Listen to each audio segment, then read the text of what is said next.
गंगा के किनारे एक वन में एक खरगोश रहता था। उसके 3 मित्र थे, बंदर, सियार और ऊद बिलाव। चारों ही मित्र दानवीर बनना चाहते थे।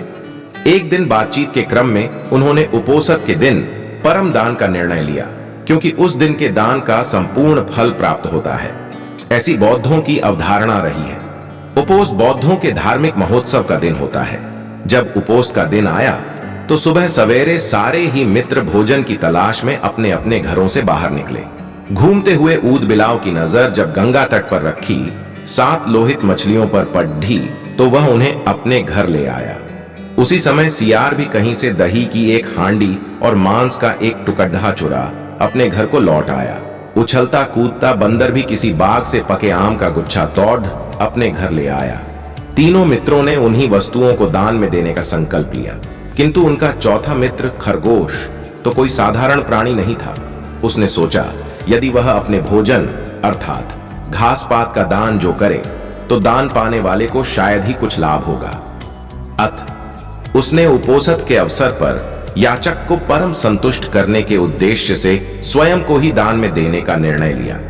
उसके स्वयं के त्याग का निर्णय संपूर्ण ब्रह्मांड को दोलायमान करने लगा और शक के आसन को भी तप्त करने लगा। वैदिक परंपरा में शक को शक्र या इंद्र कहते हैं। शक ने जब इस अति अलौकिक घटना का कारण जाना तो सन्यासी के रूप में वह उन चारों मित्रों की दान परायणता की परीक्षा लेने स्वयं ही उनके घरों पर पहुंचे। ऊद बिलाव, सियार और बंदर ने शक को अपने अपने घरों से क्रमशः मछलियां, मांस और दही एवं पके आम के गुच्छे दान में देना चाहा, किंतु शक ने उनके द्वारा दी गई दान को वस्तुओं को ग्रहण नहीं किया। फिर वह खरगोश के पास पहुंचे और दान की याचना की। खरगोश ने दान के उपयुक्त अवसर को जान याचक को अपने संपूर्ण शरीर को परम संतुष्ट करने के उद्देश्य से स्वयं को ही दान में देने का निर्णय लिया। उसके स्वयं के त्याग का निर्णय संपूर्ण ब्रह्मांड को दोलायमान करने लगा और शक के आसन को भी तप्त करने लगा।